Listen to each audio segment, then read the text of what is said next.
Hello, good viewer. I'm delighted that you have taken interest to visit this channel.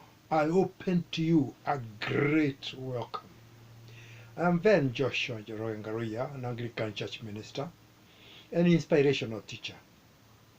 I've endeavored to develop a biblical perspective which aims to bring out a fresh understanding of Jesus' practical teaching on what he said. I came that they may have life and have it more abundantly.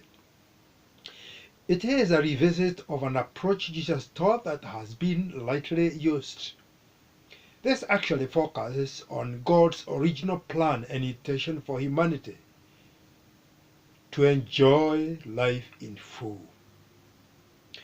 For this reason, I have made up my mind to reach the world of the internet by opening this YouTube channel, Life in Abundance, Our Divine Heritage, and also my website, which carries the same theme.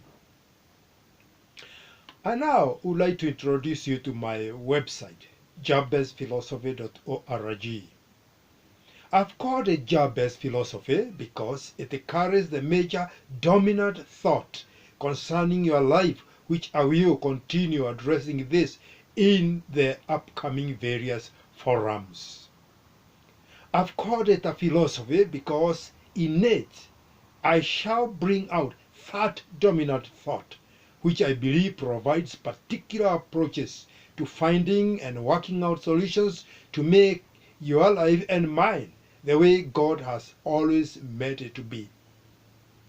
It also embraces the theme, Life in Abundance, Our Divine Heritage, because by achieving what God created us for, we will have this as the end goal.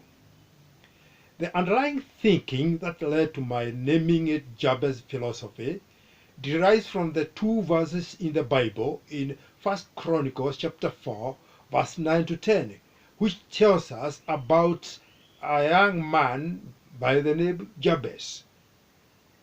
This contains an underlying principle or philosophy that lays ground for life in abundance. Jabez worked on the philosophy or principle that you can stand out positively from your family, your people, community, or nation when you choose not to be tied by the traditional beliefs, thoughts, conventions, and circumstances of your people, environment, or any other challenging occasion. Instead, you can choose your way, for you have the potential and the power provided to you by God. The practical force of this philosophy is this: develop your own mind to be what you are created for and act on an outstanding, successful manner in spite of the prevailing circumstances. Now, let me lay the ground by telling you two thoughts here. First of all, it has been a common understanding for many years that the first 6 or 7 years of a child determine what they shall be in life because of the thought processes that are implanted in their minds or hearts. Secondly, it is also known that what we are is what our parents, and for that matter our mothers, made us in terms of language. You know, that mother tongue business, which carries many things other than just language alone. That is, cultural beliefs and traditions have their foundation in this. It appears there can be no change. This is what has been perpetuated in people's minds. Jabez strongly shows that you can overcome that experience. Let me highlight how a bad situation was turned into an honorable one just because of change of thinking. That is, a deep inner contemplation of the heart.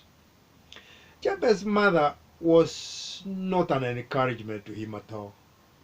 She gave him a depressing name, pain, an issue we would consider in religious circles as a curse. It's a common belief and practice that naming of people, especially children, carry a lot of meaning. This is an understanding cutting across in the Bible. We note in many places change of names making a difference, like Abram to Abraham, Jacob to Israel. God told Moses his new name was to be Yahweh. That was the one who was to be known in Israel. So the name Jabez did not carry any blessing with it, but he grew out of it and turned it the other way around, as we see by the prayer he prayed, bearing four key factors. I want to believe that this prayer is an outcome of critical thinking that Jabez developed over the years. It was not just a mere prayer or wish, but a deeply focused decision which led to his heart prayer. I'm calling it a heart prayer to God, which touched God. Because as it is a deep conviction of the mind that opens to God. When such prayer is said, that one prayer that gets into deep tune with God, and so to speak makes one with God, brings about two great results. First, you are about to have an impact in your life. You are changed. This is communion with God. And secondly, you are sure that you receive what you have asked for. Jesus said in Mark chapter 11 verse 24, "Therefore I say to you, whatever things you ask when you pray, believe that you receive them and you will have them." The Bible says, so God granted him what he requested. Jabez's prayer was answered. And it is not one, it's the whole of his life. This is quite interesting because these two great results happened in Jabez's life. The first one is that, in quote, he was given a new name, in quote, in his perception. You become what you think. I would call him Samuel, that is, heard by God. He became quite different and outstanding among his brethren. In current language, he made a turning point in his life. This is the first result. I shall dwell more on the second result of the answer he was given. First of all, let me now read the Bible verse. Now, Jabez was more honorable than his brothers, and his mother called his name Jabez, saying, "Because I bore him in pain." The direct meaning is, he will cause pain.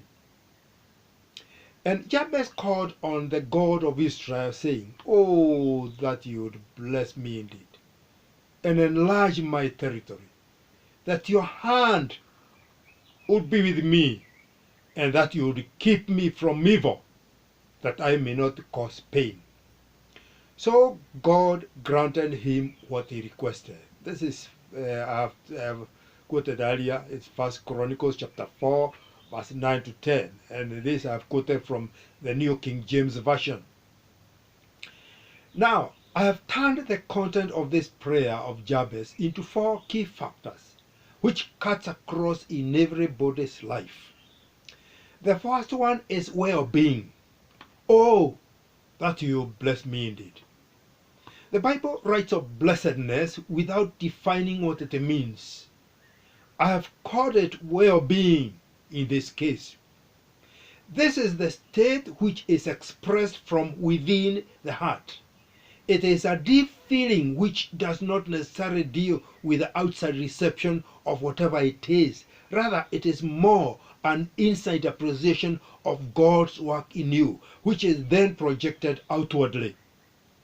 The key meaning is when the person becomes and feels in tune with God and experiences God's love as it is manifested towards those around. Yeah, it starts from inside and you express it to those around you. You may even feel blessed by finding God's creation in favor with you. Now, well-being entails, first of all, inner security. You are not affected by the surrounding circumstances because your trust is in God. External security is dependent on what you have, which is deceptive. It is there now, it is not there next moment. When you see it depleting, you feel insecure. But true security is when you come to a realization that He who has provided to you those things is ready to continue in the same, regardless of the prevailing circumstances. You trust Him to do it.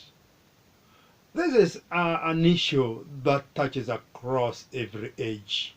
For young people, they feel insecure because of their friends or whatever that is. For the older generation who have growing children, they fear becoming bankrupt or poor, or even losing friends and all that.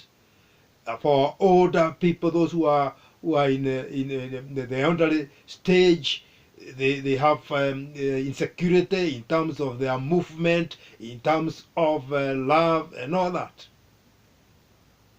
So when I say you trust God to keep you and do what you desire, it's very important.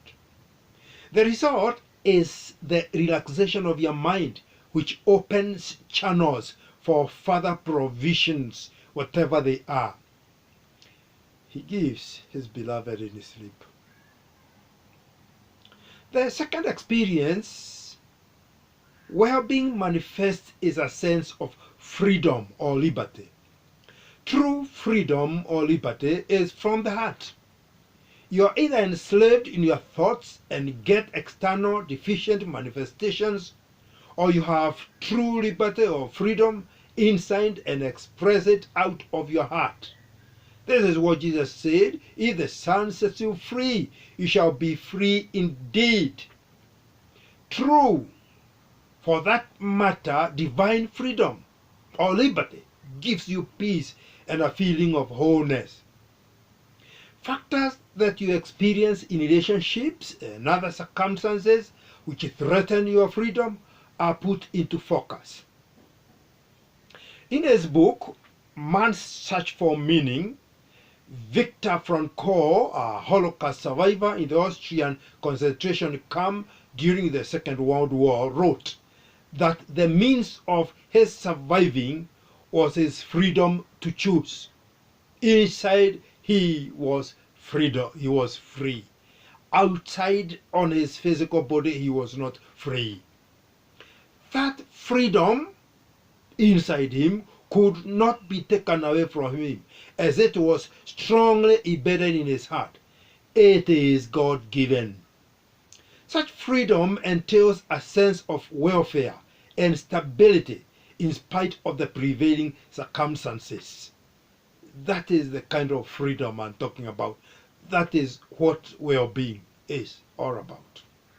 And that is blessedness. The second factor is worthiness. And enlarge my territory or boundaries. Worthiness means many things in life. We are used to relate wealth with having a lot of money and properties. But there are many people who have a lot of money, yet they live a poor life. They are never at peace with themselves as well as others. They do not eat well. They are sickly and have no joy. But true wealthy person is one who has satisfaction in what he has, no matter the size, yet the prospects of increasing that wealth are there. We talk of a wealth of experience, a wealth of knowledge and wisdom, a wealth of friends, and many other kind of wealth. So, to be truly wealthy, there must be a balance in life. Building relationship is the most essential wealth. By the way, it is a common understanding that to be rich, one must build a large customer base. The more attractive the art of building customer base, the more the wealth as the end result. So, Enlarging means physical things as well, and especially the scope of the mind. That is ability to handle more in understanding and performance. This is important as God, who is the provider, increases opportunities and provides the mind capacity as well as the necessary facilities to achieve that the expected when we tune up to Him fully. The challenge is also on the human side, who is required to make every effort while relying on God's strength. Somebody said, God will provide the food, but He will not cook the dinner. He has done this to everybody. Now, the third factor is a sense of protection and happiness. That your hand will be with me.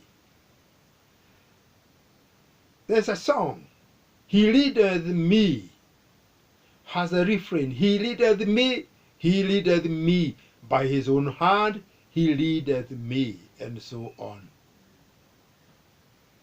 That means when you are sure of God's eternal presence in your inner being, you are happy and experience true joy and satisfaction. You are assured that when you truly trust Him, you are sure of receiving from Him what you desire, hence you have happiness. This kind of happiness is not conditioned by the external forces. There are times when things are not conducive to happiness or even protection on the surface. You find yourself spending a lot of energy worrying about them. You have two options now. Either you stay there mourning over them and build in your mind many bad imaginations which will lead you to more unhappiness, or appreciate that God is with you, ever ready to lead you with His hand. This is a message I'm cutting across, because we have always treated God like He is very, very far. But I'm emphasizing God is in your life. You are created by Him according to His image, and that you must appreciate. Therefore, God's side is ever ready to help you. Focus on this as long as you can until you begin experiencing an inner good feeling. In such a state, when your inner being is in tune with God, you will externally go through whatever faces you, knowing this is only temporary. I often say nature is a great teacher. We feel unsettled when it is raining, but we know however long it takes, it definitely will go. Nature has it that if you change the course of your thinking, you will experience different moods in spite of what there is. This is more common with children than adults, who keep on reasoning out from the external point of view, which is deceptive. I read a story of a boy who was coming from school. He had to pass through a lonely path, so his father always went to meet him. One day a leopard sat by the wayside. The boy passed through confidently and was not attacked by the animal. It is said, if you do not show fear, a fierce animal will not attack you. Now, when the boy reached his father, his father asked him why he did not fear the leopard. He answered, Dad, why should I fear the leopard when you are there? The boy had all the confidence that the father could do anything to protect him. He was relaxed. When thinking deeply of the end result from and with God, you will realize a happy sensation which will open up your positive expectations. The trouble is, we are so much used to meeting difficult situations and develop internally an attitude of hopelessness. It is like the end of the world, and this continues forever. The inner strength is suppressed and weakened to an extent there is no power to rise. Viktor Frankl, I mentioned earlier, said this: when we are no longer able to change a situation, we are challenged to change ourselves. And I would like to add, when we change ourselves, we are bound to see things differently, and the threats that we experience are no more there. This is very important and a great attitude in life. It develops in your heart a power capable of two outcomes. One is to increase in your inner being the necessary forces that are divinely provided, which will keep you going, waiting for available opportunity to overcome your challenge. This is very important because many times we give in when the help is just round the corner. We must sustain ourselves. I often tell a story about my mother. In her late 80s, almost 90, a man invaded him when he was going to close the door. A big, huge man, and he knocked her down. Then she gained great strength and stood up and challenged this person and threw him again. And this man feared and ran away. This is what I'm talking about. The greatest force here is the will to do whatever you want, the will to live, the will to see a better life. The second outcome is this: when the opportunity comes around you, you will be ready to take it and deal with the challenge that has been as it were sitting on you, because you are already prepared for that. Actually, it becomes difficult and sometimes impossible to recognize an opportunity when the mind is bogged down with worries and anxiety of what could happen. But with the first outcome, you are bound to know the true fact of life in God. I love the verse in Isaiah chapter 30, verse 18, which says, "Therefore the Lord will wait that he may be gracious to you."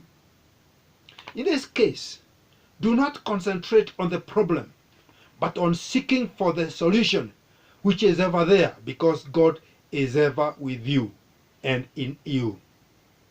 That power of concentrating not on the problem, but on the solution is very important.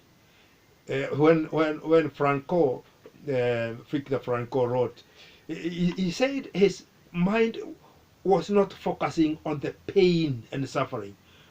His parents and brothers and sisters and relatives died, as he says, but he was focusing on his being out, because he has a hope he will not give up, because he loved his wife.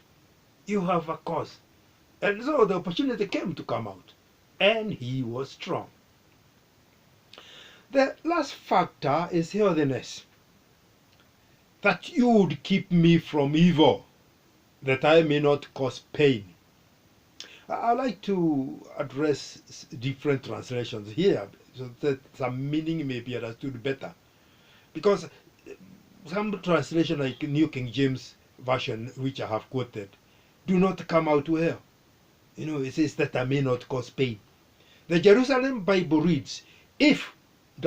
you will keep harm away, and my distress will cease." The New English Bible reads, "And do me no harm, I pray thee, and let me be free from pain." And the Old Testament Greek, commonly known as the Septuagint, reads, "And that thou wouldest make me know that thou wilt not grieve me." This one, last one, indicates a sense of assurance and protection from those situations that cause evil and depressing, unhealthy conditions in the mind or heart. Now, every time we think of health, we see the opposite as disease. But the word is, however, used to mean many things. We talk of healthy experience, a healthy exercise, a healthy business, and so on. This implies that health is a situation where the whole life of a person experiences goodness and greatness. It is a feeling of contentment and wholeness. Healthiness in a person is something beyond absence of illness. In actual fact, it is common understanding that disease and sickness, including pain, comes as a result of wrong thoughts and imagination which give stress in the mind. This is why we talk of psychosomatic illnesses which are brought about by unhealthy thinking. So healthiness is a situation where the person is experiencing good insight. One cannot be said to be healthy when they are anxious about many things. When Jesus healed a person, he always linked it with forgiveness of sins. The sick was made whole. In my approach to this subject, I hold that the success of all the above activity is wholly dependent and in tune with our proper and true perception of God. Jesus said, "Without me you can do nothing." And then St. Paul wrote to the Philippians, "I can do all things through Christ who gives me strength." He truly meant that the source of all success has Christ behind it. All this is effected by the result of the choices one makes. You must personally own this and work on it to the maximum benefit. With this philosophy in mind, from whatever situation you are in, you are bound to get there.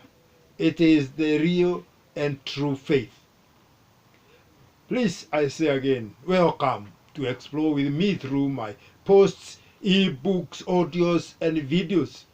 The great treasures that are ours, for which Jesus said, "I came that they may have life and have it more abundantly." This is our divine heritage. This is my calling, and this is what I'm here for. Now, thank you for watching. I'm sure you have enjoyed viewing. Please share this with your friends. I am praying for more people to watch and hear this message. In appreciation for the work done, your generous donation will be a great, great blessing. This will help sustain this video teaching ministry, highly as it demands time and money for research and study. Please visit this website, which is also on the video description caption, jabezphilosophy.org, to find the payment gateways for your action. Thank you as you do the needful. May God bless you.